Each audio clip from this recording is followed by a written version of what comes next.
Bienvenidos a una nueva conferencia dentro de este ciclo, donde queremos despertar nuestra conciencia espiritual y aprender a vivir de otra manera. Queremos agradecer a todos los que nos apoyan en este ciclo. Su contribución hace posible que lleguemos cada vez a más y más lugares. Para quienes nos consultan cómo colaborar, les mostramos acá una placa donde están los códigos QR y los links para poder hacerlo. Ahí figura el link para poder hacerlo dentro de Argentina y también para otros países poder hacerlo a través de PayPal. Si no, pueden hacerlo también a través de nuestra página web, que es www.comunidadSEA.org/congreso. Hoy saludamos y están presentes personas de Chile, Uruguay, Brasil, México, Perú, de localidades a lo largo de toda Argentina. También hay personas de El Salvador, de Panamá, de diferentes lugares de Estados Unidos, Holanda, Italia y por supuesto que muy especialmente nos acompañan de España. Y todo esto es posible gracias a su ayuda. Les recordamos dos cuestiones técnicas que vamos a tener a lo largo de la conferencia. Por un lado, que sus micrófonos permanecerán silenciados para que todos podamos disfrutar de la conferencia sin interrupciones y que podrán hacer las preguntas que les vayan surgiendo en el chat. Sandra está bajo el nombre de preguntas y va a estar recogiendo todo lo que les surja a lo largo de la conferencia.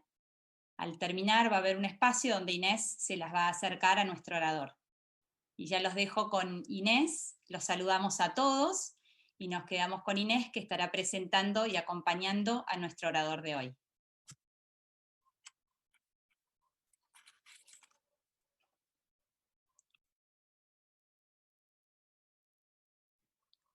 Estás muteada, Inés. Gracias, Ale. Bueno, una alegría enorme, enorme, enorme darle la bienvenida a nuestro orador principal, que es también uno de los oradores del Congreso, tantas veces postergado, ¿no es cierto, Francesc? Bueno, Francesc Torralba, lo voy a poner aquí para que lo veamos, es filósofo y es teólogo, es doctor en filosofía por la Universidad de Barcelona y doctor en teología por la Facultad de Cataluña y doctor en pedagogía por la Facultad Ramon Llull. Además, ha completado estudios en Copenhague, en Berlín. Es académico de número de la Real Academia Europea de Doctores, miembro consultor del Consejo Pontificio de la Cultura de la Santa Sede y un montón de de muchísimas otras organizaciones. No se imaginan lo abultado que es el currículum, todos los estudios que ha hecho el Francesc. En su pensamiento y en su obra, a Francesc le gusta profundizar en las cuestiones centrales de la existencia humana: el sufrimiento, el silencio, la muerte, Dios, el sentido, la libertad, y integrar el pensamiento judío-cristiano con los pensadores de la sospecha. Es especialista en Kierkegaard, en que también hizo su tesis de licenciatura sobre este gran teólogo. Y una de las cosas que le apasiona a nuestro amigo es la bicicleta. Es andar en bicicleta, en bike, en las montañas, y que su fuente de inspiración son los altos picos de Europa. Qué lindo. Ahí encuentra nuestro amigo su inspiración. Ha escrito numerosos libros, más de 100 libros, más de 1500 publicaciones. Nosotros lo conocimos por la inteligencia espiritual, que es el tema que hoy va a profundizar, y el último de este año es Vivir en lo Esencial. Así que sus libros han sido traducidos en varios idiomas, que, como verán, es una alegría enorme, enorme, un privilegio, Francesc, que seas entre nuestros oradores.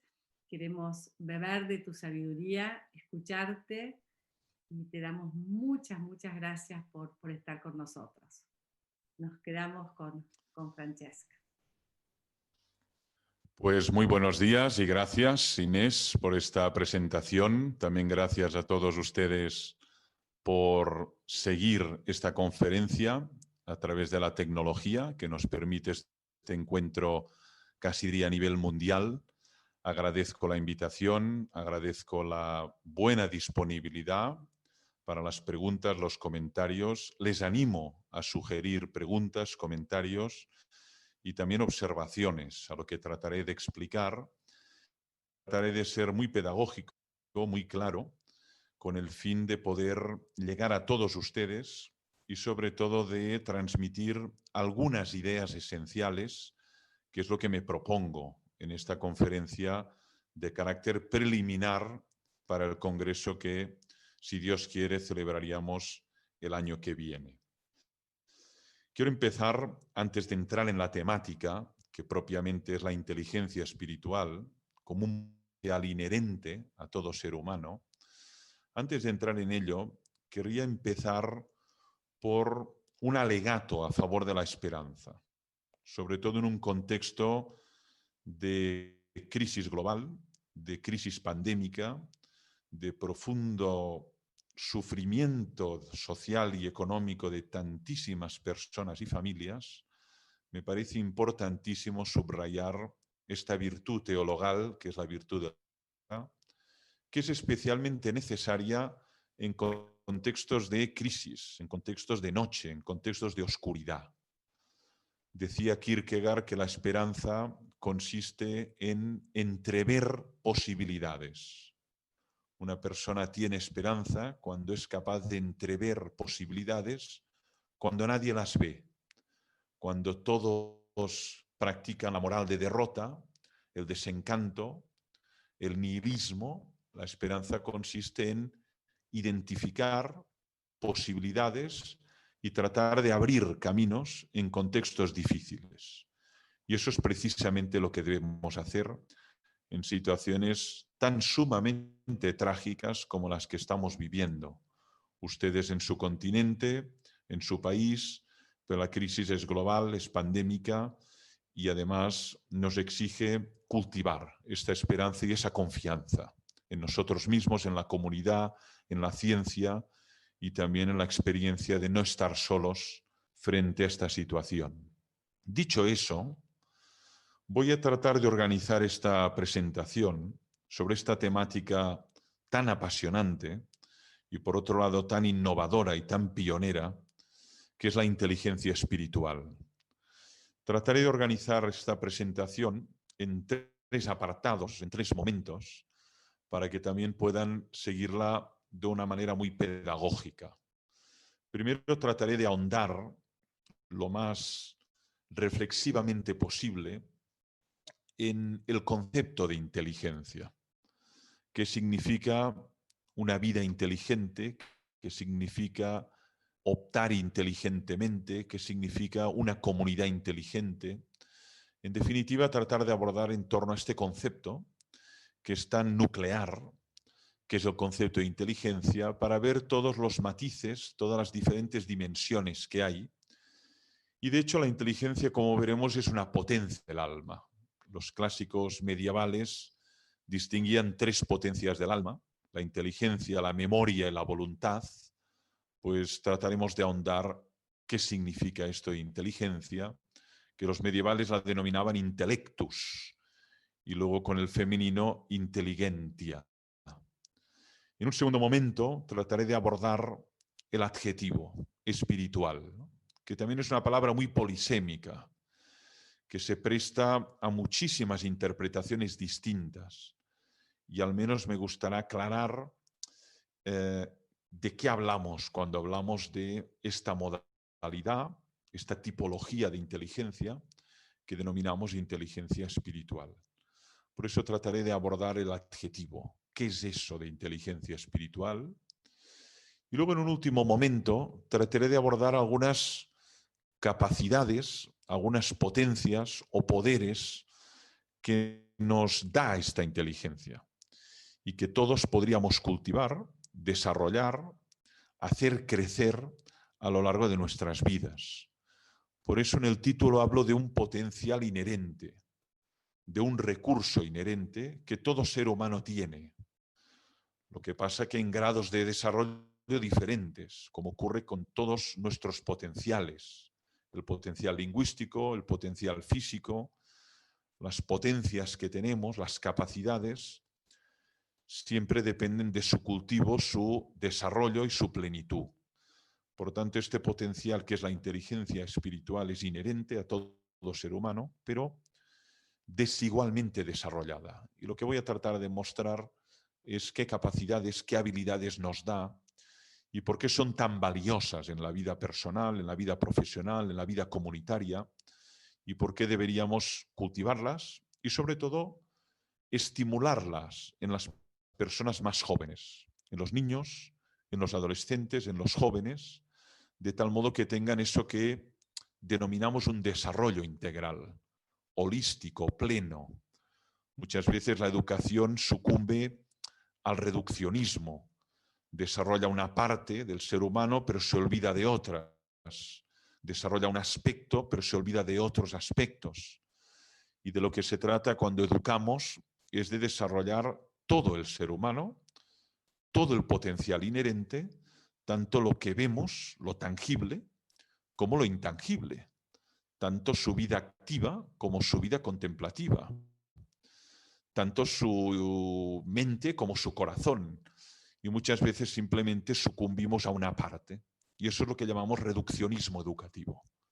Por eso una de mis obsesiones desde el año 2010, y hace 10 años de esto, es intentar garantizar esta educación de carácter integral que incluya también la dimensión espiritual en todas las esferas y todas las instituciones, más allá de las creencias legítimas, de las pertenencias legítimas de cada persona y de cada familia. Dicho eso, empiezo por lo primero, que es intentar subrayar algunos de los conceptos que asociamos a inteligencia. Históricamente se ha definido al ser humano, es una de las definiciones antropológicas, como el simio inteligente o como el animal que piensa o como el animal dotado de logos, la famosa definición de Aristóteles, ¿no? Zoon, logikon, ejón, ¿no? El animal o el logos, el animal que tiene logos, ¿no? Y logos lo hemos traducido como capacidad de hablar, logos, palabra, pero también capacidad de pensar y por lo tanto de inteligir, de comprender, de reflexionar, de meditar, ¿no? Por tanto, siempre hemos distinguido que el ser humano, en tanto que ser inteligente, es un ser con unas capacidades que le hacen singular en el conjunto del universo. Esto no significa negar otras modalidades de inteligencia en seres que son muy cercanos a nosotros, incluso desde el punto de vista de su genoma, ¿no? Un orangután, un simio, un chimpancé, ¿no? Pero de lo que se trata es de tratar de clarificar qué modalidad es la que nos hace especialmente singulares en el mundo. Qué modalidad de inteligencia, qué habilidades tenemos que nos hacen especialmente distintos, singulares en el ancho mundo, ¿no? Y yo creo que la inteligencia espiritual es una de esas modalidades que nos hace particularmente singulares, únicos en el conjunto del cosmos. Pero vayamos al concepto de inteligencia. Cuando decimos inteligencia, lo primero que estamos diciendo es capacidad de adaptación a entornos y contextos nuevos, hostiles o diferentes. Decimos que un ser es inteligente cuando tiene capacidad de adaptación, de aclimatación. Y eso es lo que, por otro lado, ha permitido a la especie humana sobrevivir a una gran cantidad de cambios geológicos y de eras que se han producido desde el principio. Esta capacidad de adaptarse a entornos sumamente complejos y difíciles. Ese es el concepto que está, por ejemplo, en El origen de las especies, de Charles Darwin, ¿no? Y eso es lo que explica que otras especies más robustas, más fuertes, más veloces, mucho más duras desde el punto de vista de su constitución física, pues se extinguieran. Y en cambio nosotros, que somos tan frágiles y tan vulnerables, Pascal decía que éramos una caña pensante. Una caña es una realidad muy frágil que un niño puede romper. Y sin embargo estamos aquí. Significa que la inteligencia nos ha permitido sobreponernos, sobrellevar, superar enormes dificultades, crisis globales, cambios de era, cambios climáticos. Y eso es importante recordarlo en contextos de desencanto, de nihilismo, de pesimismo como el que ahora nos hallamos. La confianza en la inteligencia del ser humano y la confianza en la inteligencia cooperativa, ¿no? Que es la inteligencia que se une y que, uniendo inteligencias, permite construir realidades que solos, aisladamente, no podríamos. Esto es lo que llamamos, hoy no hablaré de eso, inteligencia cooperativa, que nos permite construir más que individualmente. Cuando sumamos talento, cuando sumamos ingenio, cuando sumamos la inteligencia de uno y de otro, somos capaces de abrir nuevas posibilidades en todos los terrenos, la medicina, la física, la matemática, la filosofía, por supuesto la arquitectura, la farmacología, ¿no? Inteligencia, por otro lado, tiene otra significación también, tiene otro significado, que es la capacidad de resolución de problemas, de resolución de paradojas, de dificultades, ¿no? Realmente vivir es enfrentarse a dificultades. Eso lo sabemos muy bien los padres de familia, las personas que dirigen un negocio, las personas que dirigen una comunidad, las personas que tratan de levantar diariamente un negocio. No hay vida sin dificultades, sin obstáculos, sin barreras, ¿no?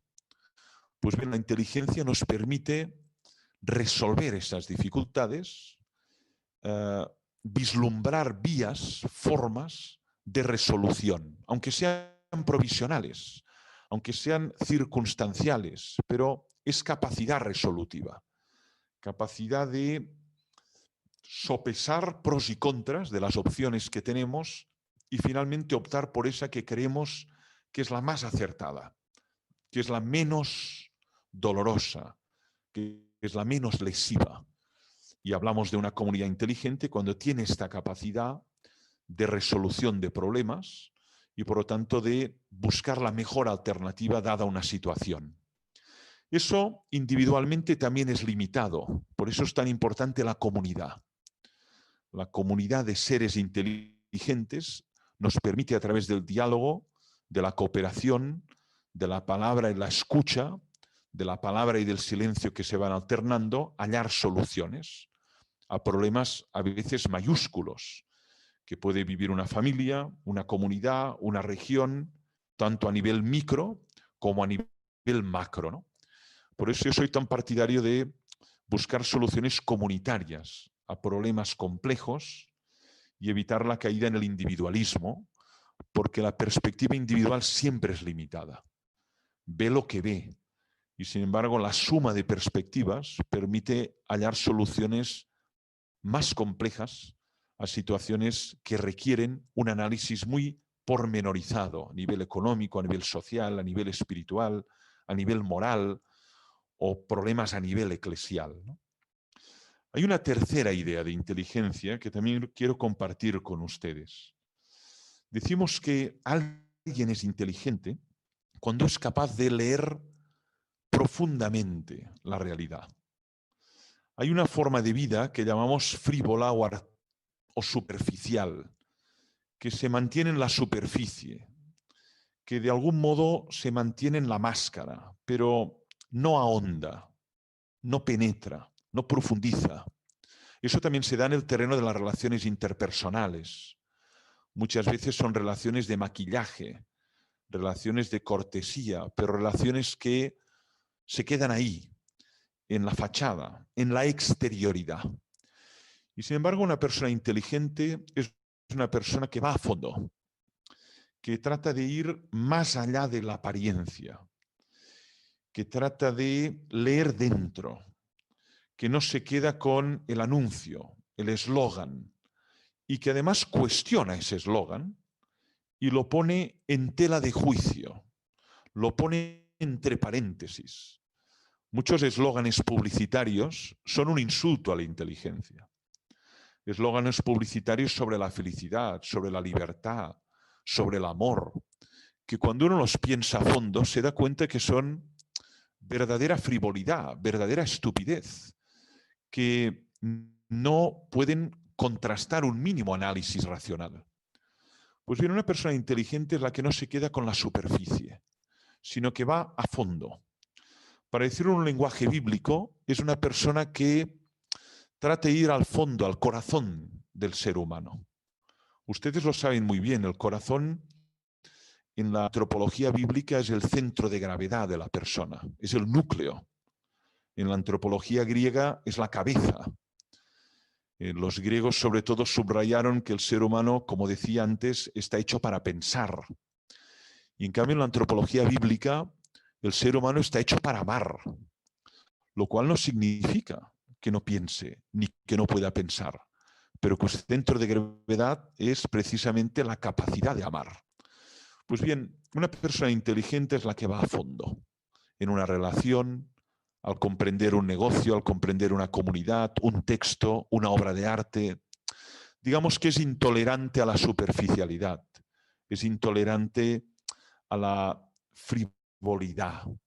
Todo ese mundo le resulta sumamente cansino, sumamente frágil. Va a fondo, lee dentro las cosas. Y finalmente hay otra idea que querría subrayar respecto a inteligencia, que es la capacidad de elegir bien. Vivir es elegir. Kierkegaard lo subraya en muchos de sus textos. Vivir es elegir, es optar.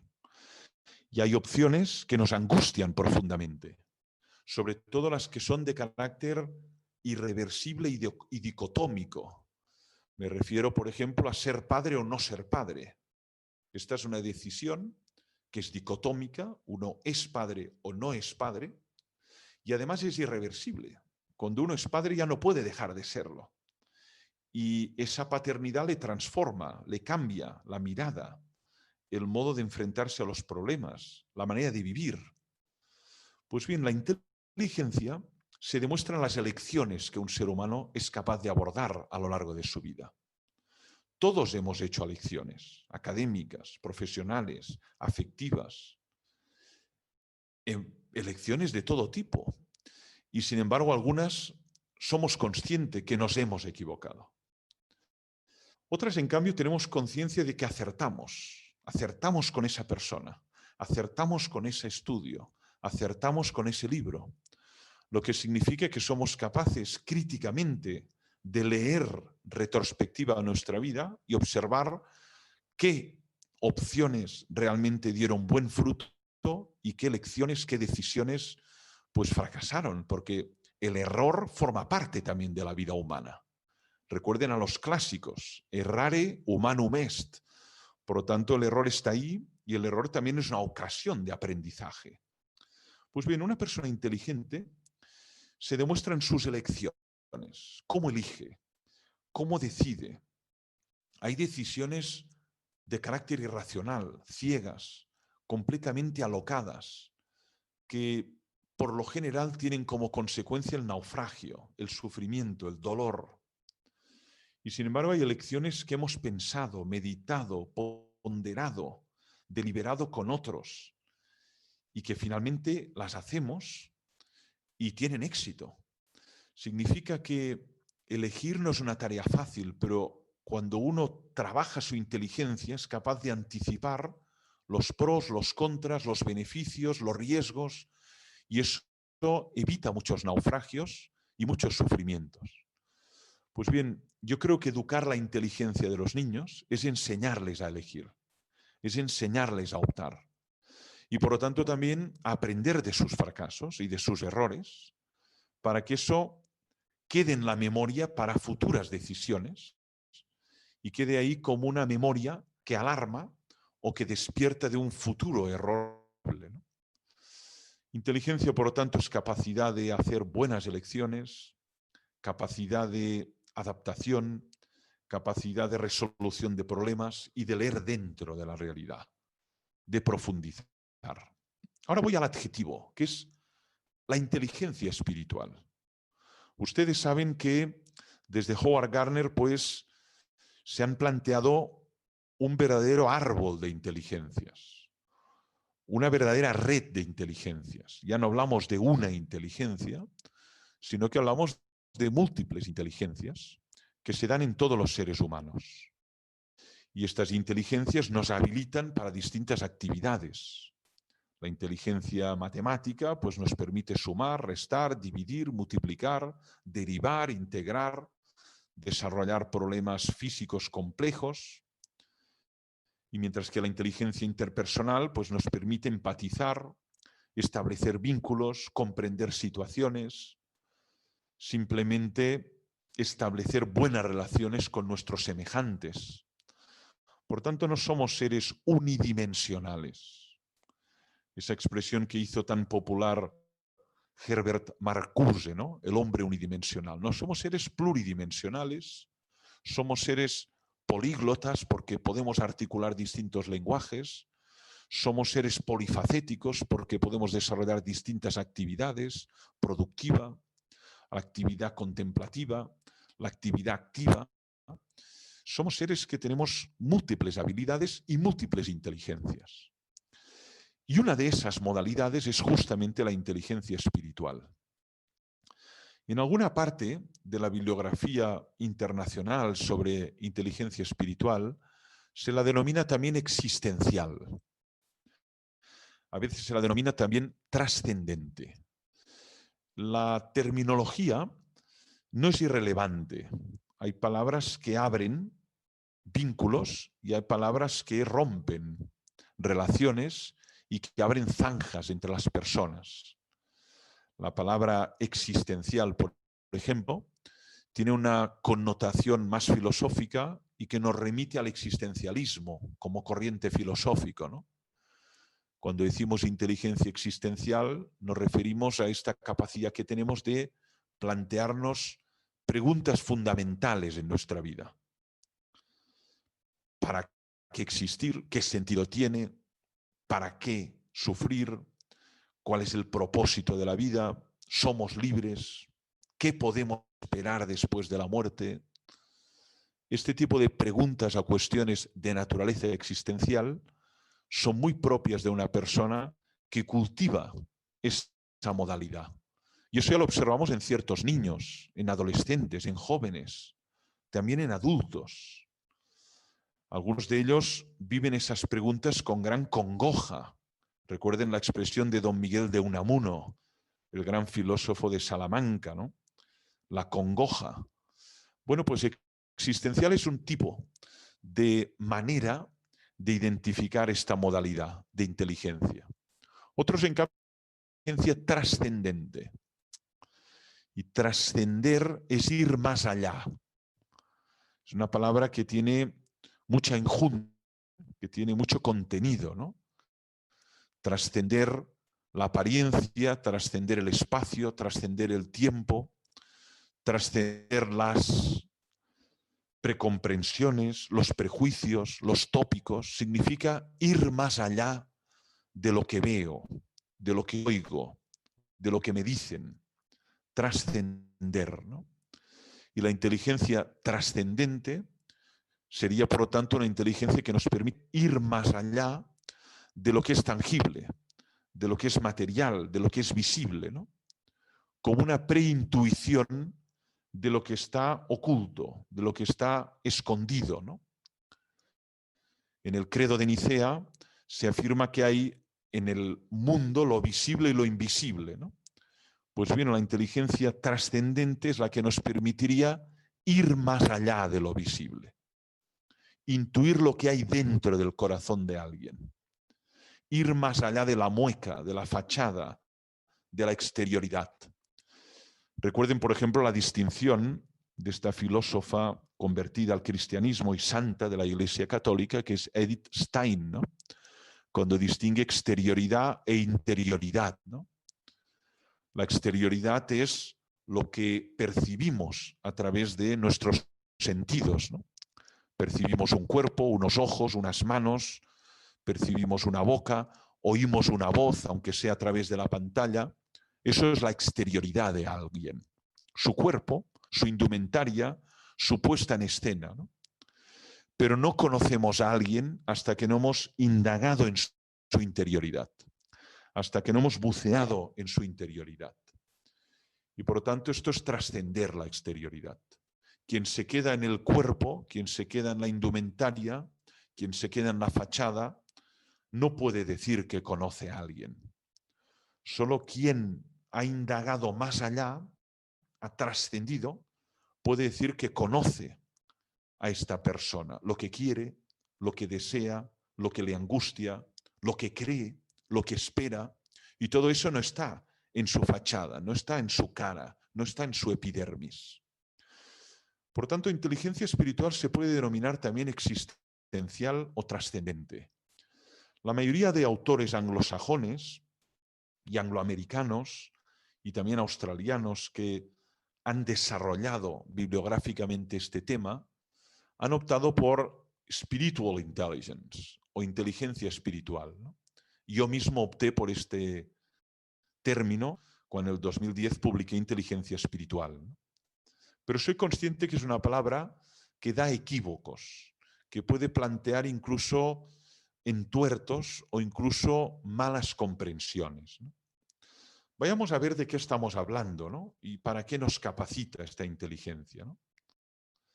Pues hablamos de una modalidad de inteligencia que de entrada está en todo ser humano, en el niño, en la niña, en el adolescente, independientemente de su capacidad social, económica, de las creencias que tengan sus padres, es una potencia que está ahí.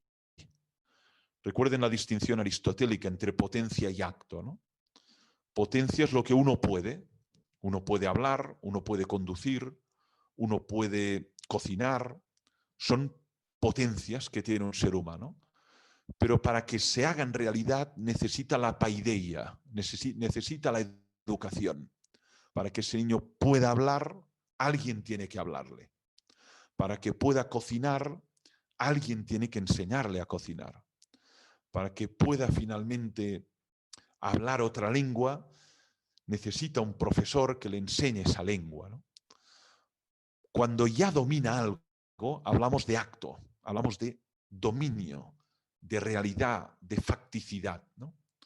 Pues bueno, la inteligencia espiritual es una potencia que en algunos seres humanos ha llegado al culmen de su desarrollo y en otros ha quedado en un estado latente, casi diría embrionario, por circunstancias sociales, económicas, por falta de educación, por pobreza espiritual de su entorno.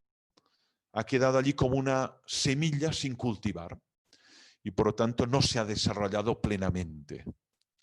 Yo creo que nuestra preocupación como educadores, como maestros, como profesores es justamente hacer crecer esa semilla para que sea un árbol bien frondoso, ¿no? Y para que dé fruto, ¿no? Y eso significa estimular esta modalidad de inteligencia, ¿no? Por lo tanto, es una modalidad inherente, presente en todo ser humano, aunque, como decía, desigualmente desarrollada, ¿no? ¿Para qué nos habilita? ¿Qué nos permite hacer esta inteligencia espiritual, ¿no? De algún modo voy a responder a esta pregunta como si hablara de una herramienta, ¿no? Ustedes piensen en un martillo o piensen en unos alicates, ¿no? Bueno, pues ahí está el martillo y uno puede preguntarse, ¿y eso para qué sirve, no? ¿Qué se puede hacer con eso? Pues se pueden hacer muchas cosas y distintas. Y eso pasa con un martillo y pasa con toda la tecnología que tenemos a disposición, ¿no? Ahora este ordenador que me permite desde un pequeño pueblo de los picos de Europa pues comunicar con ustedes a nivel casi diría global, es un uso de la tecnología que es un uso formativo y un uso dialógico que nos enriquece a todos, ¿no? Sin embargo, también con la tecnología se pueden hacer barbaridades, destruir, arrasar, humillar o matar, ¿no? Pues bueno, la inteligencia espiritual es como una herramienta, como un dispositivo que tenemos que nos permite distintas operaciones, ¿no? Una primera operación, solo voy a subrayar algunas de las fundamentales, pero una primera operación, un primer movimiento muy relevante que nos permite es el de interrogarnos por el sentido de nuestra vida. La interrogación. La pregunta. Yo creo que lo primero es estimular la pregunta. Muchas veces nos equivocamos dando respuestas a preguntas que nadie se ha formulado. Y a mí me parece que lo más básico es estimular la pregunta y no tener miedo de ninguna pregunta, a pesar de que no sepamos las respuestas. Mi tesis es que siempre hay una asimetría entre nuestra capacidad de preguntar y nuestra capacidad de responder. Para decirlo de un modo claro, vivimos con preguntas y moriremos con preguntas. Y nos iremos al otro mundo con muchas preguntas. Y cuanto más inteligente es una persona, más preguntas afloran en su cabeza. Más preguntas que llevan a otras respuestas y que encienden otras preguntas. En un proceso ad infinitum. El preguntar es un proceso ad infinitum. Los niños preguntan. Y los adultos muchas veces no sabemos qué responder. Pero los niños preguntan y preguntan y preguntan porque experimentan el deseo de saber, esta curiosidad intelectual que está en todo ser humano y que es el fundamento de la ciencia, el fundamento de la filosofía, esta curiosidad intelectual. Por eso la inteligencia espiritual, primero, es una inteligencia, un dispositivo que nos permite preguntarnos, pero preguntarnos por las preguntas últimas o fundamentales. Eso que los alemanes filósofos llaman las Grundfragen, ¿no? Las preguntas básicas, fundamentales, ¿no? Las preguntas que lo tambalean todo, ¿no? No se trata de preguntar de qué está compuesto una molécula de agua o cuál es la fórmula del ácido sulfúrico, ¿no? O qué pasó, qué sé yo, en la Guerra Civil Española, ¿no? Estas son preguntas que tienen su valor, pero la inteligencia espiritual apunta a otras preguntas, a preguntas de tipo existencial, que tienen una profunda dimensión emocional porque nos implican personalmente. Una cosa es preguntar, pues eso, ¿no? ¿De qué está hecho el ácido sulfúrico? Y otra cosa es preguntar, ¿qué puedo esperar de mi vida? ¿Qué es lo que va a colmar mis expectativas y mi deseo de felicidad, ¿no? ¿Qué es lo que va a dotar de sentido mi existencia, ¿no? ¿Cómo ser libre? Esas son preguntas de otra dimensión que afectan profundamente nuestra vida emocional, que nos angustian, a veces nos desesperan, a veces nos meten en una especie de camino sin salida, ¿no? Pero la inteligencia espiritual, en primer lugar, nos habilita para este tipo de preguntas. Y este tipo de preguntas ya están en el niño. El niño pregunta, ¿por qué tenemos que morir? El niño pregunta, ¿para qué vivir? El niño pregunta, ¿y por qué hay sufrimiento si hay Dios? Se hace preguntas el niño. Y los adultos tenemos que cultivar una virtud indispensable que se llama humildad y que tiene que ver con el sentido de los límites y la incapacidad de responder a todas esas preguntas. Pero en primer lugar nos habilita para eso. Claro, alguien puede pensar, ¿y eso para qué sirve? ¿Qué interés tiene hacerse estas preguntas? Pues mucho interés, porque en ello se nos va la vida. Es decir, preguntar qué sentido tiene la vida o cómo dotarla de sentido es una pregunta fundamental, porque de ahí se verán implicadas todas las decisiones vitales, lo que voy a estudiar, si voy a engendrar un niño o no, a qué voy a dedicar mi talento, dónde estoy dispuesto a entregarme y a entregar mi vida, ¿no? Por lo tanto, no es nada baladí hacerse esas preguntas y compartirlas en pequeña comunidad, ¿no? O la pregunta en torno a la libertad, o la pregunta en torno a Dios. Es distinto vivir pensando que estoy solo en el mundo a vivir pensando que hay alguien que vela por mí incluso en la noche más oscura, para decirlo con San Juan de la Cruz, ¿no? Por lo tanto, estas preguntas no son menores y están ahí, potencialmente en el ser humano. Otra es que no tengamos respuesta científica. Otra cosa es que no tengamos una respuesta experimental, que podamos formular matemáticamente en un algoritmo, ¿no? Pero las preguntas están ahí y cuanto más cultiva uno la inteligencia espiritual, más desarrolla con más penetración filosófica este tipo de preguntas. Hay una segunda habilidad o capacidad que nos da esta inteligencia espiritual y que quiero subrayar y compartir con ustedes, que es la capacidad de retirarse. Aquello que decía Fray Luis de León, ¿no? Retirarse del mundanal ruido, ¿no? Tomar distancia. Esto es muy propio del ser humano. El ser humano, como decía antes, es capaz de una vida activa, pero también de una vida contemplativa. Generalmente vivimos una especie de asimetría, ¿no? Vivimos en la vida activa, en la hiperactividad, en el hacer que en el ser, ¿no? En el obrar que en el contemplar, ¿no? Pero tenemos capacidad para la vida contemplativa, como decían los medievales, ¿no? Y a Santo Tomás de Aquino distinguía vida activa, vida contemplativa, ¿no? Bueno, pues la clave está en el equilibrio.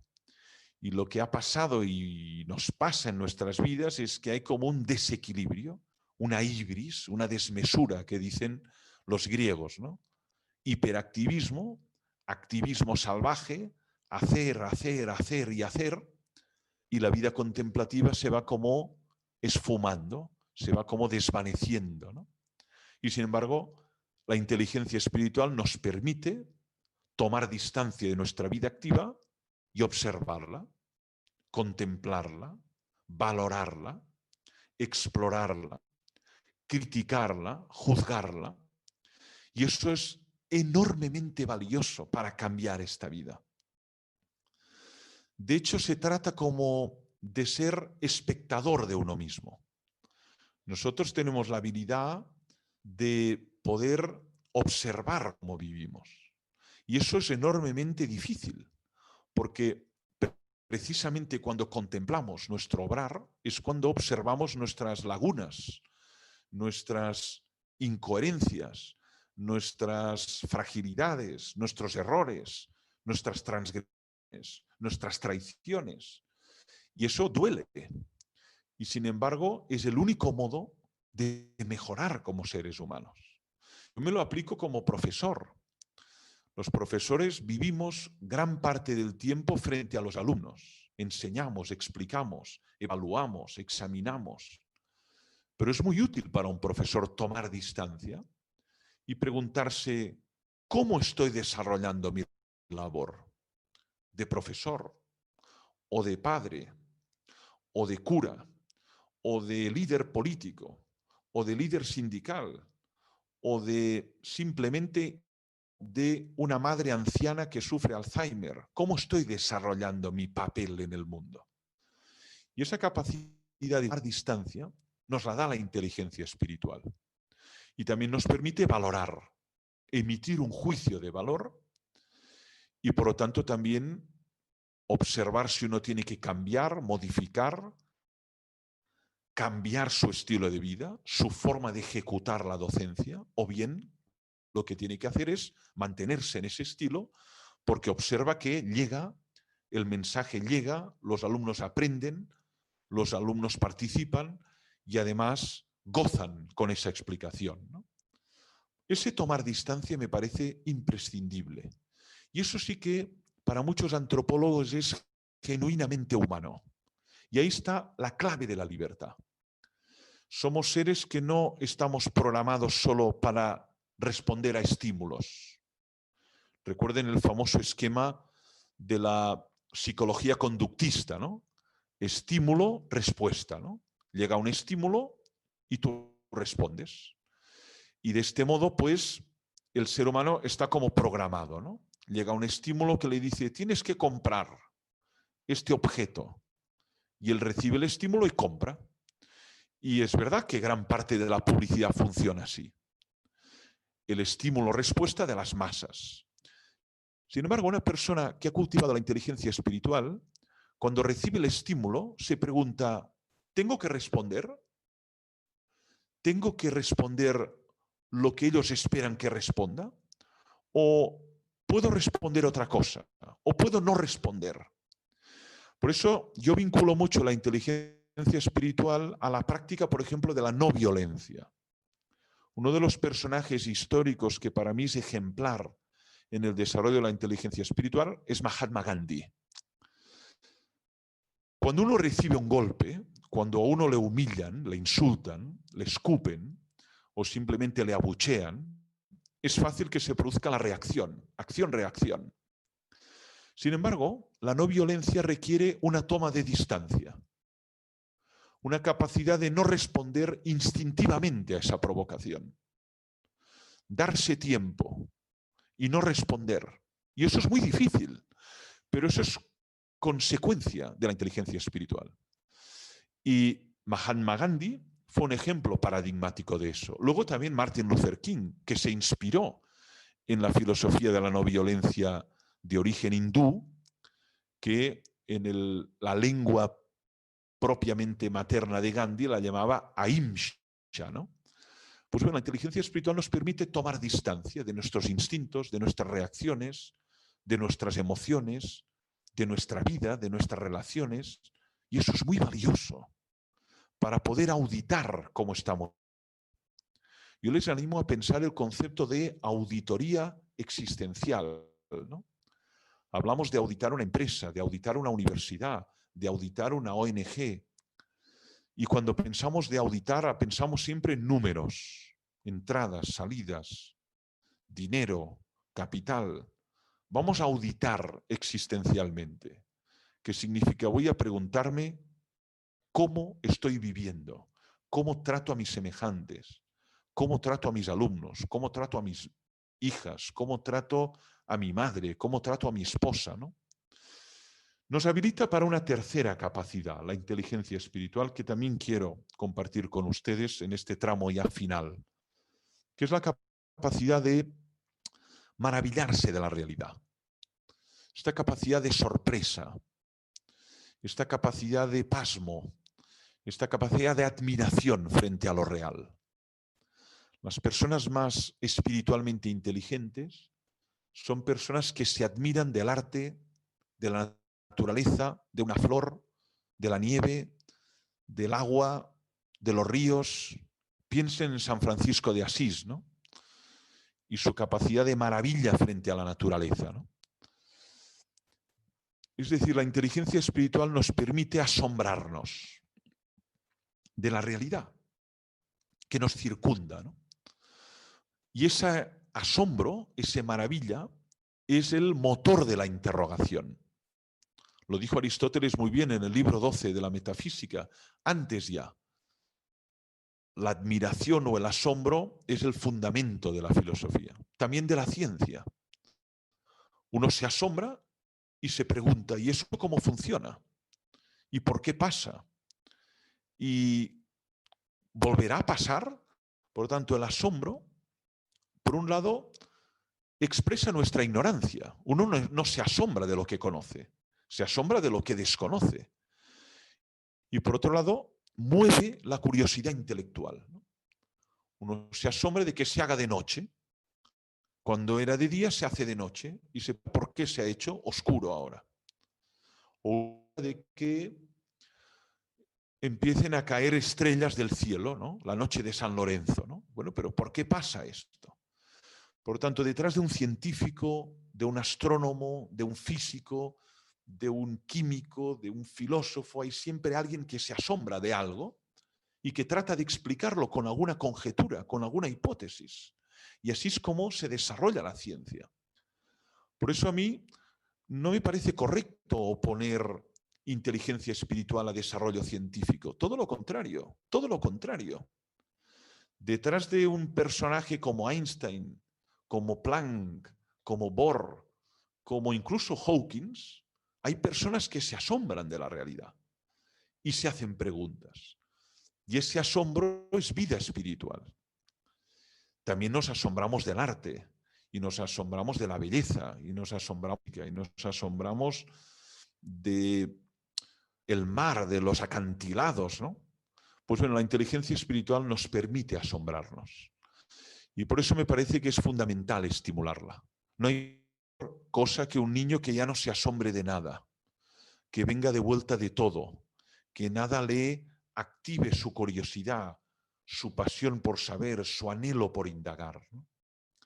Y finalmente, la capacidad que nos da la inteligencia espiritual de vivir plenamente el instante que estamos viviendo. Eso que llamamos presencia plena, conciencia plena, receptividad plena. Lo explico brevemente y termino. Por lo general, o transitamos al futuro o nos quedamos anclados en el pasado. No estamos donde estamos. Por lo general estamos ausentes.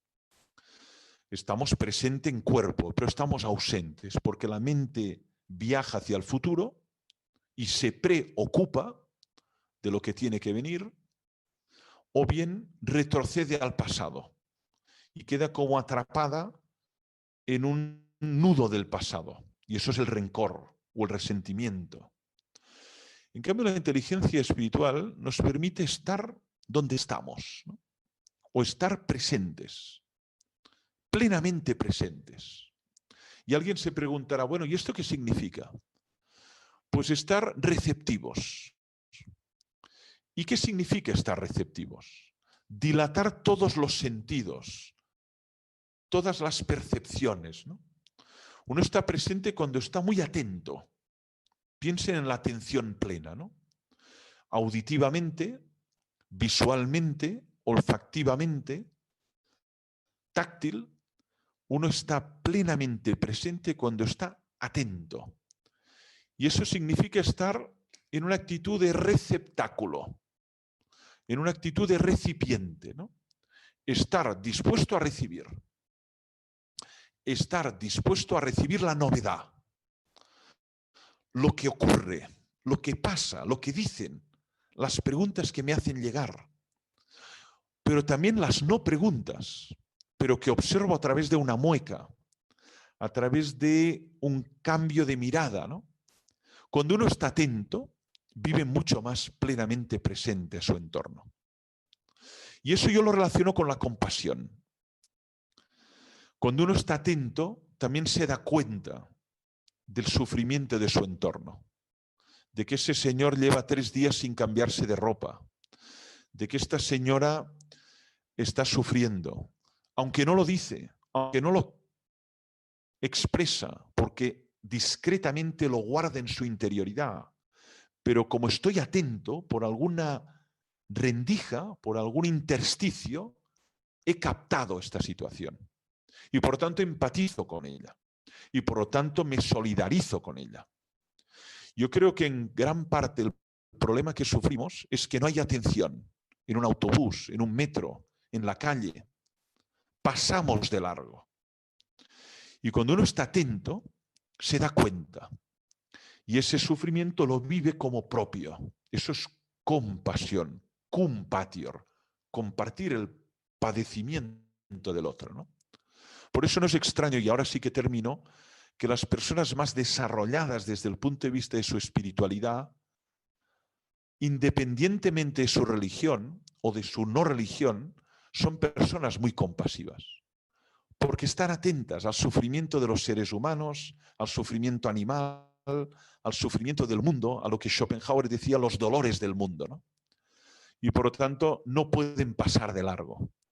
Sin embargo, la velocidad nos hace insolidarios. La vida activa o atrozmente activa nos hace poco atentos a los demás. Estoy encerrado en mi burbuja tecnológica, ¿no? Y la inteligencia espiritual nos abre, nos trasciende, nos capacita para estar atentos y por tanto tener mucha más comprensión de lo que el otro está sufriendo y viviendo. Gracias por la atención y abrimos el turno de palabras, preguntas que amablemente, si puedo, trataré de responder. Muchas gracias a ustedes. Muchísimas gracias, Francesc. La verdad que, como bien lo dijiste al comienzo, que ibas a ser tan didáctico, increíble cómo lo has desarrollado. Creo que hay algunas preguntas. Vamos a hacer unos 3 minutos de placas, así las personas podemos ir a tomar un vaso de agua, movernos un poquito y pasamos a la segunda parte, que es con las preguntas. Ponemos las placas y volvemos en 3 minutos. Vamos a poner esta placa de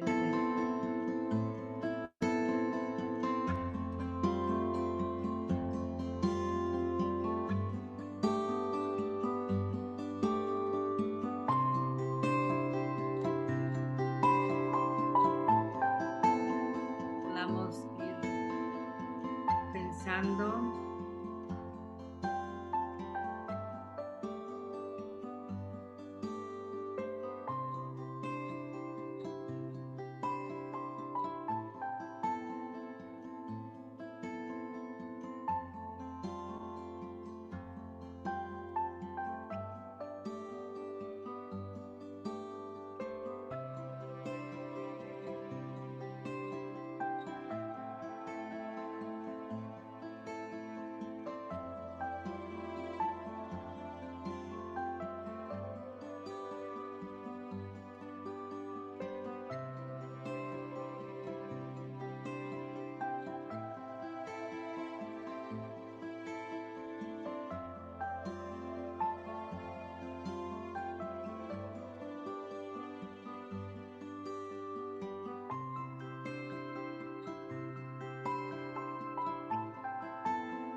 Bueno, ya podemos ir yendo.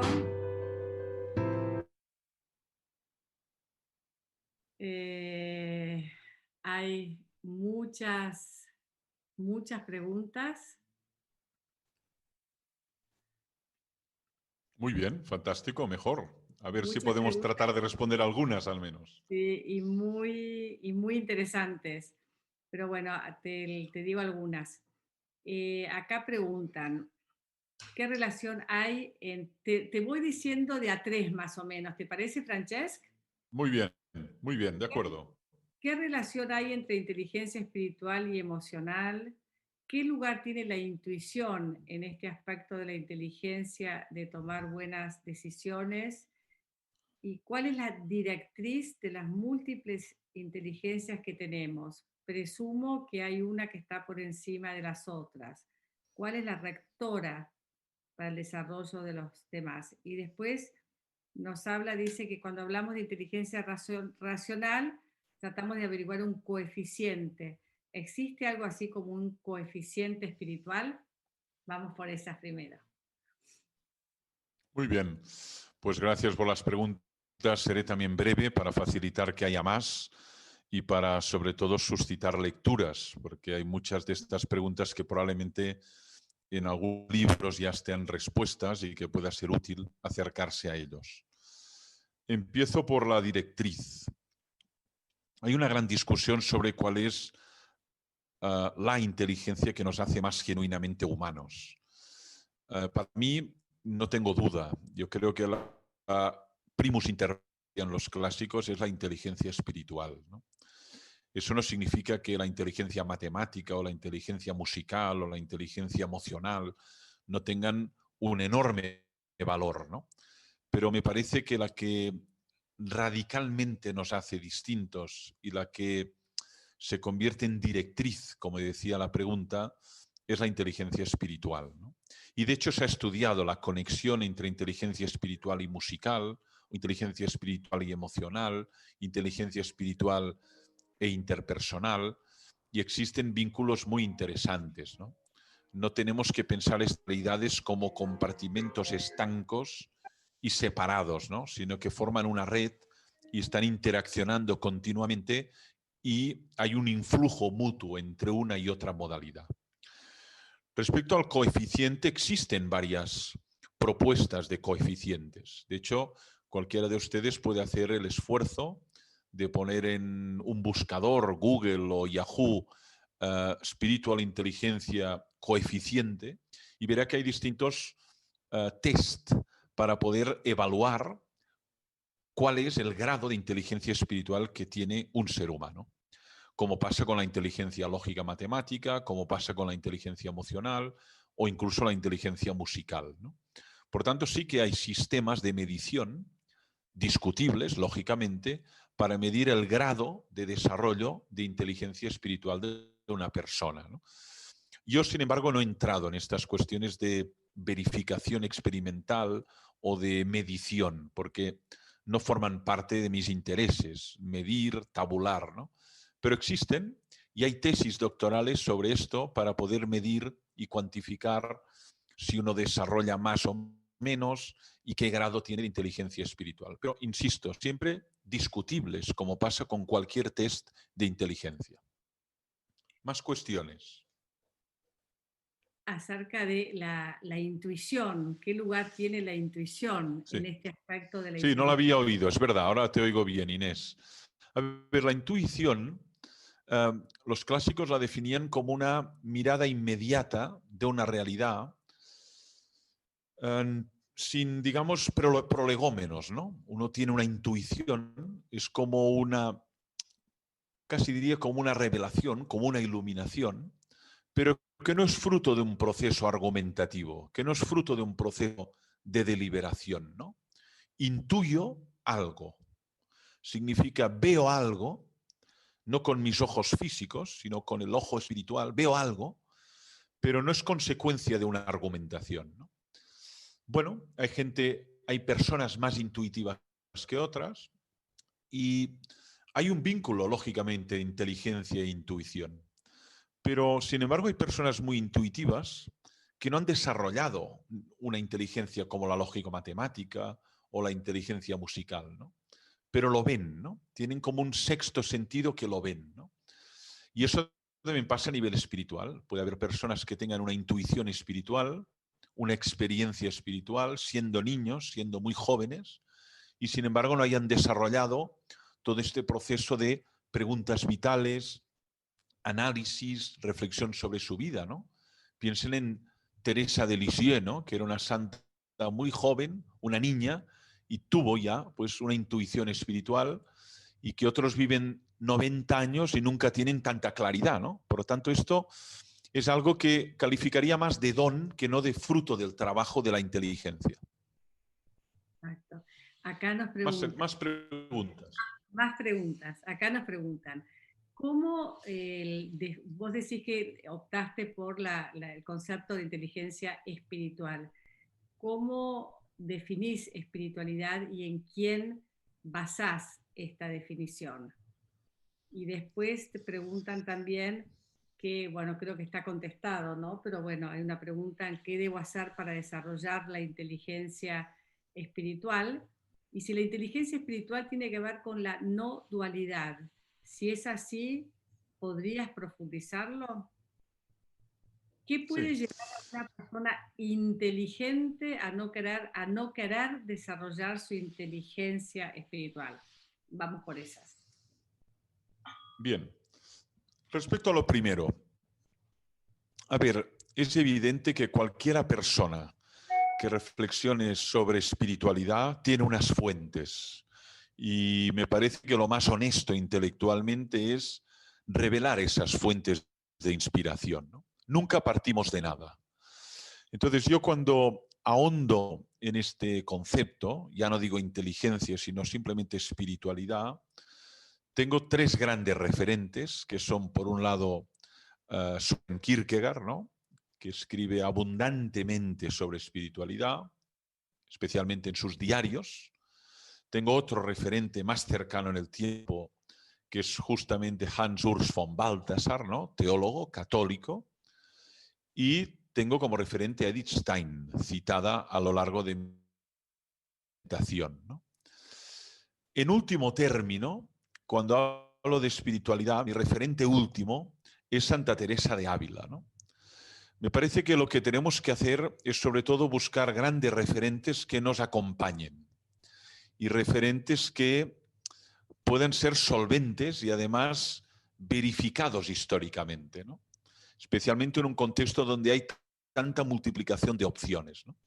Por tanto, estos son mis referentes y mis fundamentos y las fuentes que alimentan gran parte de mis textos y de mis ideas cuando trato de abordar la noción de espiritualidad, que relaciono con apertura, relaciono con trascendencia, relaciono con salida de uno mismo, movimiento de salida de uno mismo. Todo este tipo de conceptos yo los observo en los textos especialmente de Edith Stein, ¿no? Respecto a su desarrollo, bueno, el cultivo de la inteligencia espiritual lo traté de desarrollar en el primer libro, ¿no? Yo creo que hay una serie de caminos que nos ayudan a cultivar esta inteligencia. Por ejemplo, el silencio. Voy a subrayar dos solo. El silencio y la música. El silencio es especialmente proclive al cultivo de la inteligencia espiritual. Piensen ustedes qué les pasa cuando viven en silencio, ¿no?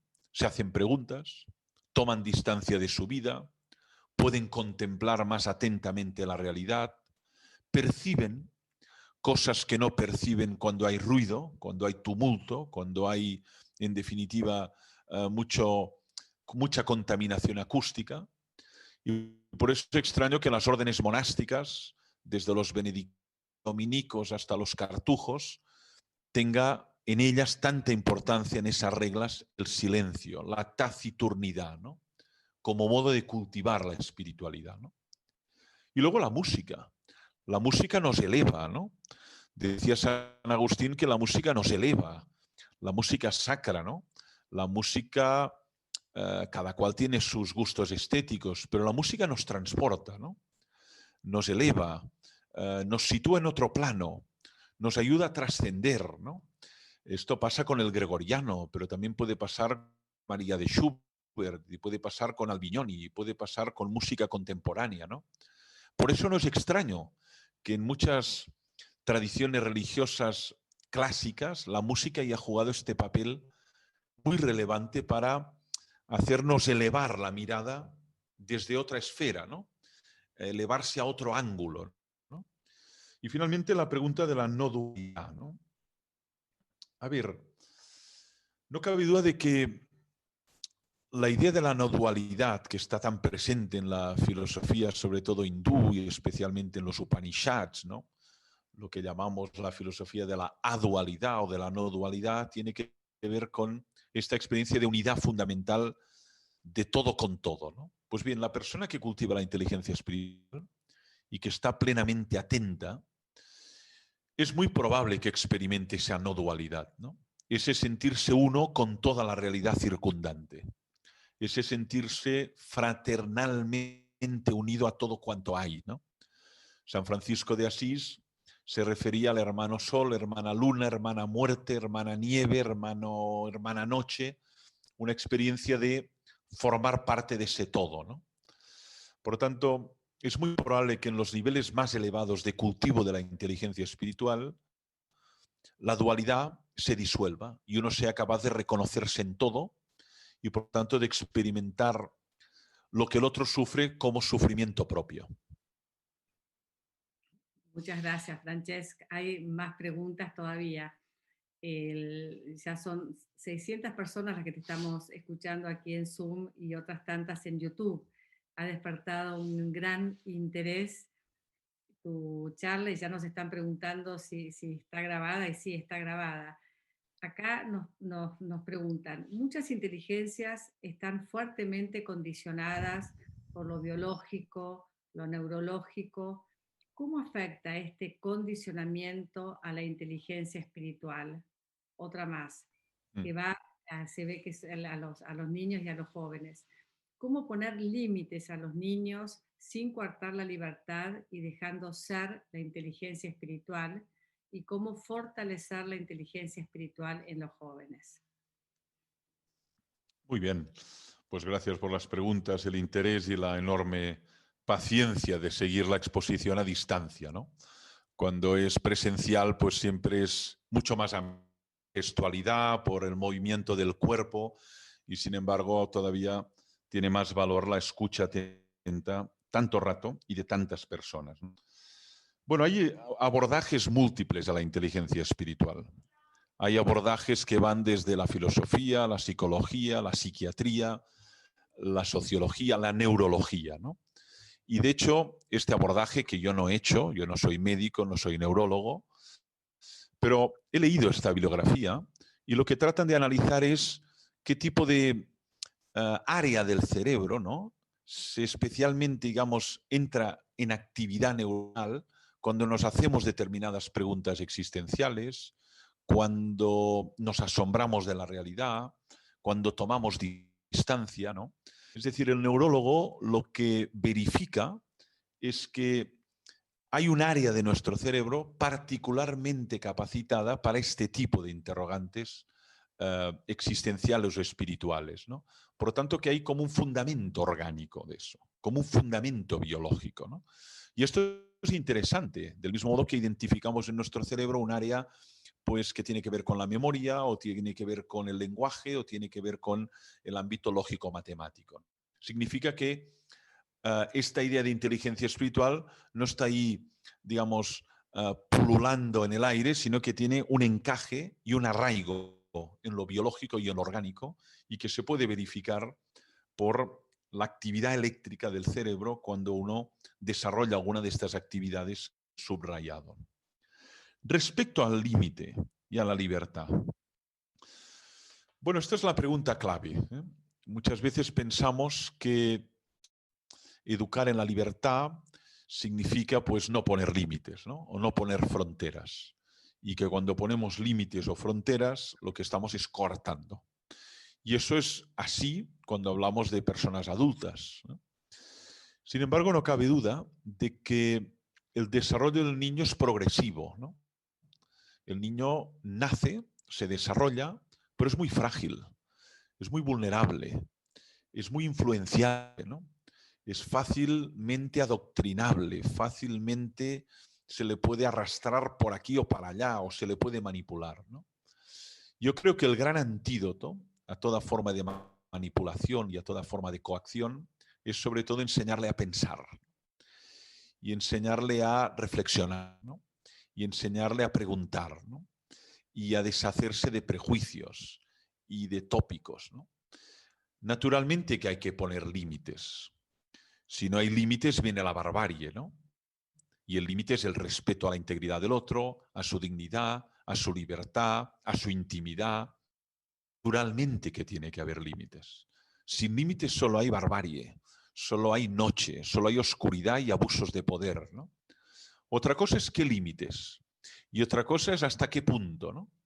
Yo creo que cuanto más frágil es un ser humano y por lo tanto más inconsciente de los abusos que puede sufrir o las captaciones que puede sufrir, más cercado y más cotejado y más cuidado tiene que estar, ¿no? Pero a medida que va creciendo en autonomía, que va creciendo en potencial, tenemos que dar más libertad y tenemos que dejarle equivocarse. Y tenemos que, lo diré con una palabra de Santa Teresa, ¿no? Tenemos que aprender a desasirnos, ¿no? Desapegarnos, desposeernos, ¿no? Hay padres que tienen una actitud muy posesiva con sus hijos, casi como un patrimonio, como un objeto, como una propiedad, ¿no? Mi hijo, como si fuera mi casa, mi coche, ¿no? Yo creo que a medida que el hijo va creciendo tenemos que tomar distancia y aceptar su camino y su desarrollo que no coincida con nuestras expectativas y con lo que nosotros hubiéramos imaginado, ¿no? Pero límites tiene que haber para vivir en civilización y para evitar la barbarie y el abuso de poder. Y la fortaleza, ¿cómo fortalecer la inteligencia espiritual? Pues cuenta mucho dos elementos, la soledad y las comunidades contemplativas, las comunidades de vida contemplativa, ¿no? La soledad es una ocasión para desarrollar la inteligencia espiritual. Cuando uno está solo, paseando por el mar, paseando por la montaña, paseando por los montes, ¿no? Todo eso activa su inteligencia espiritual, ¿no? Desarrollando el Camino de Santiago aquí en España, que es tan popular, tantas personas del mundo lo vienen a hacer, peregrinos de todo el mundo, ¿no? Se hacen preguntas, auditan su vida. Pero también la comunidad es una ocasión para estimular la pregunta, para indagar respuestas, para plantearse el propio proyecto vital, ¿no? Tenemos que buscar comunidades adultas que aporten, ¿no? Y tratar de evitar pues, todo lo que es frivolidad, estupidez, todo lo que es, definitiva, lenguaje de bajo nivel, ¿no? Es importante decidir bien con quién estamos, ¿no? A quién abrimos nuestro corazón, qué estamos dispuestos a compartir y con quién. Más preguntas, si las hay. Gracias, Francesca. Acá vuelven a preguntar esto, ¿cuál sería la diferencia y la articulación entre inteligencia espiritual y emocional? Y después una persona pregunta si pudieras explicar un poquito más la parte esta de mirar al pasado, cuando hablabas de estar plenamente en el presente, como esto de mirar al pasado, que podamos quedar enredados o que pueda aparecer el rencor. ¿Qué relación tiene entonces esto con el recuerdo? El vivir en el presente y el recuerdo. Esas dos.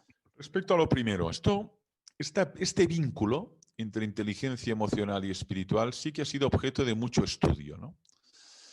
Inteligencia emocional, como saben, sobre todo la desarrolló Daniel Goleman, la hizo muy famosa a través de ese libro cuyo título es Inteligencia Emocional y que se publicó en más de 30 lenguas y tuvo un gran éxito mundial, ¿no?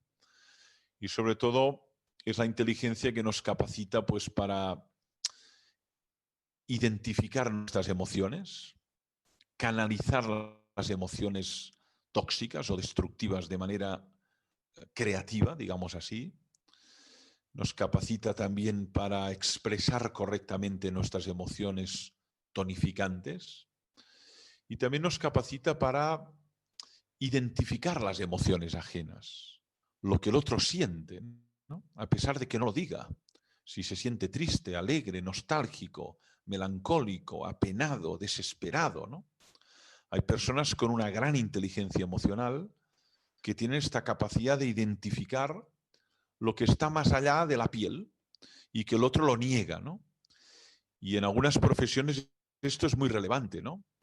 Pensemos en una enfermera, ¿no? Que tiene que comunicar noticias difíciles, ¿no? O en un médico o una médica, ¿no? O pensemos en personas que acompañan a otros en procesos de duelo, ¿no? Muy importante en estas profesiones y roles la inteligencia emocional, ¿no? ¿Tiene vínculo con la espiritual? Sí. Piensen en lo siguiente, ¿no? Si la espiritual nos permite tomar distancia, una persona espiritualmente inteligente es una persona que es capaz de gobernar sus emociones y no ser gobernada por sus pasiones. Y eso es muy útil en la vida y muy necesario, ¿no? Muchos dramas que vivimos a nivel familiar y a nivel social, que tienen que ver con la violencia de género, la violencia machista, la violencia intrafamiliar, tiene que ver con pasiones tóxicas, el odio, la ira, la cólera, y esas pasiones que no son gobernadas, sino que uno es gobernado por ellas. Y finalmente se deja llevar por esas emociones y genera mal a sus semejantes, ¿no? En cambio, una persona que es capaz de un buen cultivo de la inteligencia espiritual es capaz de no identificarse con esa emoción, tomar distancia de ella y no ser poseído por ella, ¿no?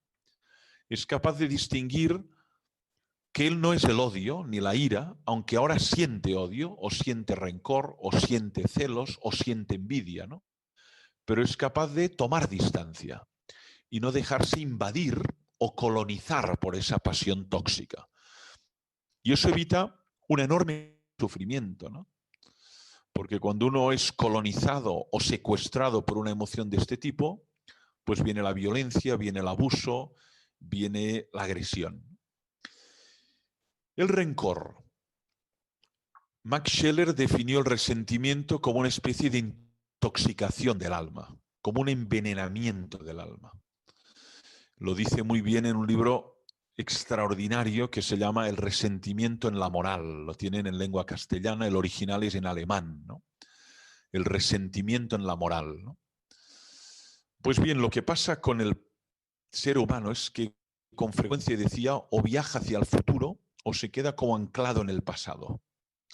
Y no puede digerir ese pasado y cíclicamente le va torturando, ¿no? Esto es la culpa, esto es el remordimiento, esto es el rencor, esto es el resentimiento. Son experiencias emocionales que todos conocemos y que lamentablemente algunos hemos vivido y que lamentablemente vemos en algunas personas de nuestro entorno, ¿no? Que constantemente hay un regreso a ese pasado y que ese pasado no es digerido, no es reelaborado, no es transfigurado y uno es esclavo de ese pasado, ¿no? De una herida que sufrí, de una ofensa que me hicieron, de un maltrato que recibí, que ha quedado como una herida en mi corazón y que sufro y lo sigo sufriendo a pesar de que hace 10 años o 20 años de que ocurrió. Entonces Scheler da la clave, ¿no? Dice, bueno, el único antídoto al resentimiento se llama perdón. Y la lógica del perdón tiene su camino y su complicación, ¿no? Pero el resentimiento es envenenamiento para el alma. Uno vive muy, pero que muy intoxicado emocionalmente cuando está resentido. Y además no está ya por la labor del presente, porque ese pasado le secuestra totalmente.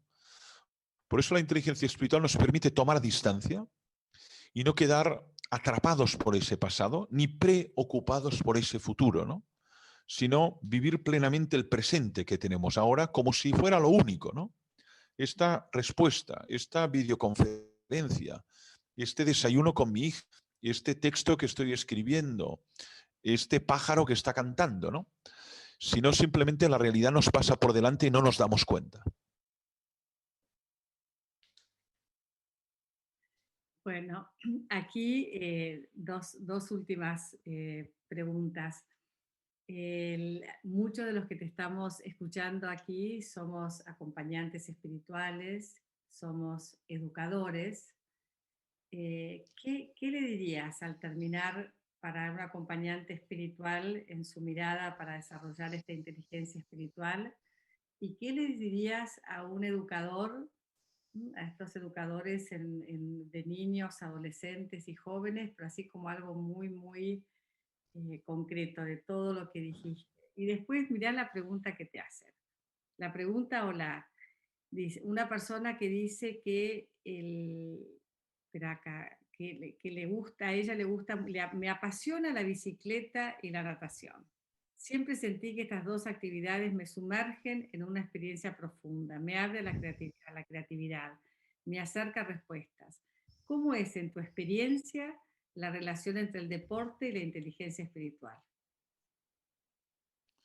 Bueno, pues gracias. Yo empiezo con esta última, porque le dediqué un libro entero a esto en el año 2016, que lo pueden encontrar en mi página web, Inteligencia Espiritual y Deporte. Justamente este es el título, este vínculo, esta partícula copulativa I, porque yo precisamente tenía esta visión que hay determinados deportes, como el fondo, como el senderismo, como la bicicleta, como la natación, que activan la inteligencia espiritual, que nos permiten contemplar, que nos permiten saborear la realidad, que nos permiten asombrarnos, que nos permiten reflexionar sobre nuestro propio proyecto vital.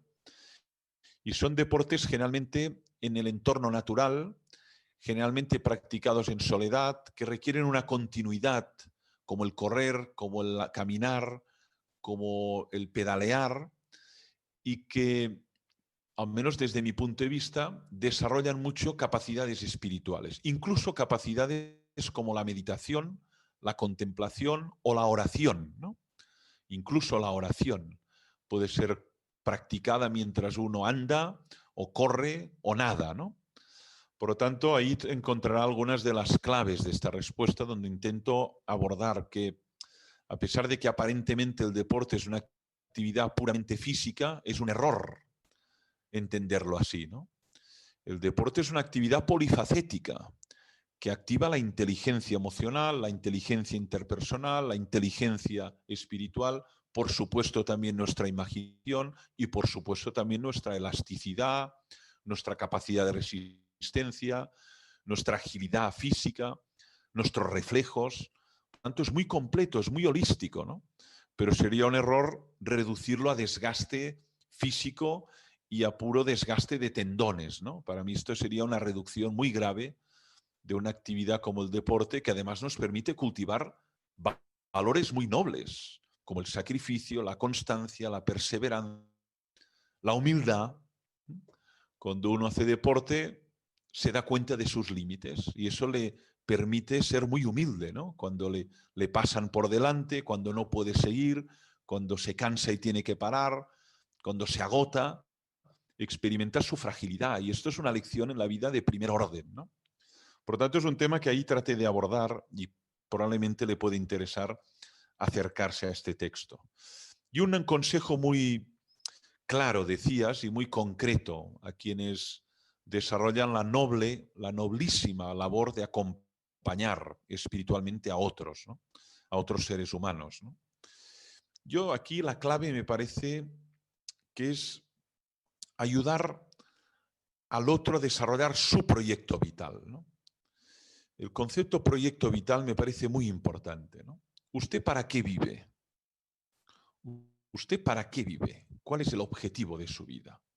No de qué vive o cómo se gana la vida, ¿no? Sino usted para qué está en el mundo. ¿Por qué no se suicida usted, ¿no? Es la pregunta que hacía Albert Camus en el mito de Sísifo, ¿no? Dice, la pregunta filosófica por definición es ¿y por qué no suicidarme? O dicho de otra manera, ¿para qué vivir, ¿no? Entonces yo creo que alguien que acompaña espiritualmente a otro ser humano, en el fondo tiene que ayudarle a responder esta pregunta y también a analizar si el proyecto de vida que tiene realmente le llena, le colma, ¿no? Si es un proyecto que merece la pena, si es un proyecto de apertura al bien, a la belleza, a la bondad, a la unidad, ¿no? Y eso es un trabajo de diálogo, de respeto, de infinito respeto, ¿no? Pero también de acompañamiento que permite aportar otra perspectiva, ¿no?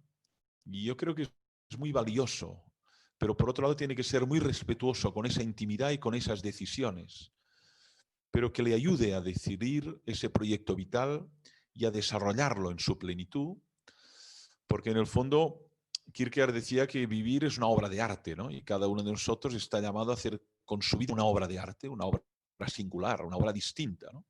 No hemos nacido para clonarnos, hemos nacido para hacer obras singulares, únicas, diferentes. Y eso es lo que nos lleva, es lo que nos colma. ¿Y a los educadores? Los educadores, primero de todo, una paciencia infinita. Esto es lo primero, ¿no? Porque el ritmo de aprendizaje en cada ser humano es el que es. Y por lo tanto tiene que tener esta paciencia de los ritmos distintos de aprendizaje, ¿no? Y por lo tanto superar la cultura de la inmediatez, que queremos resultados ya, que queremos que aprenda ya, que queremos que lo sepa ya. No, la paciencia es lo fundamental, dar tiempo, acompañar, ¿no? Corregir y sobre todo entrever las capacidades del educando. Cada cual tiene las suyas. Un buen educador es el que entrevé, el que intuye que ese niño tiene especiales capacidades para el dibujo o para el canto o para la filosofía o para la matemática, pero que le ayude a desarrollar ese potencial, que es la manera que aportará más a la sociedad y será más feliz también. Bueno, Francesc, ¿qué decirte? Creo que me hago eco de todo lo que nos está llegando. Estamos así, colmados. Es cada palabra, el trasfondo que tiene cada palabra, es la sabiduría. Nos ha dejado con esta tan claridad de cómo la inteligencia espiritual nos ayuda a esto, a interrogarnos, a tomar distancia, a asombrarnos, a estar presentes, como el silencio, la soledad, la música, el deporte, la comunidad, ¿no? Tantas vías que nos has abierto. Y la verdad que como preludio a la conferencia que vamos a hacer el lunes que viene, que es justamente presentar una pedagogía que ayuda justamente a desarrollar esta inteligencia espiritual, te invitamos especialmente a que puedas estar presente, o en tus múltiples actividades te la daremos grabada porque nos va a encantar presentártela. La verdad que nos dejas así, colmados. Yo invitaría ahora a todos que te quiero poner ahora a vos y que todos en la vista de la galería podamos mirar a Francesc y te queremos bendecir, desearte el bien para que sigas no solamente entregando de tu sabiduría, sino, Francesc, hay algo muy lindo en el cómo lo transmitís. Esta humildad. Muchas gracias. Lo transmitís como algo que fluye con las palabras, nos va llevando realmente algo muy, muy lindo. Te agradecemos profundamente. Te invito a que abran el sonido para poder hacer un aplauso cerrado a nuestro... ¡Bravo! ¡Oh, bravo! Gracias. Bravo. Muchas gracias. Gracias a ustedes. Gracias. Gracias a ustedes. Gracias. Muchas gracias.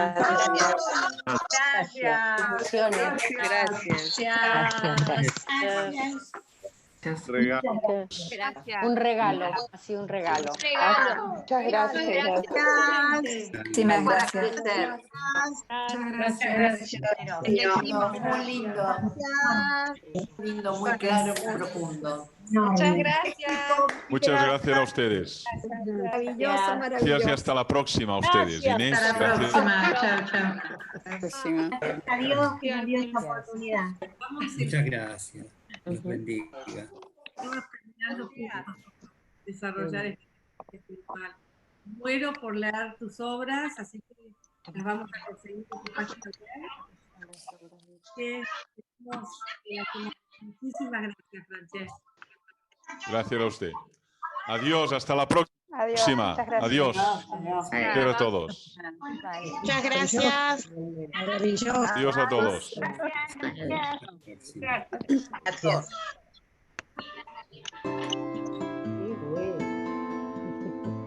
Maravilloso. Maravilloso.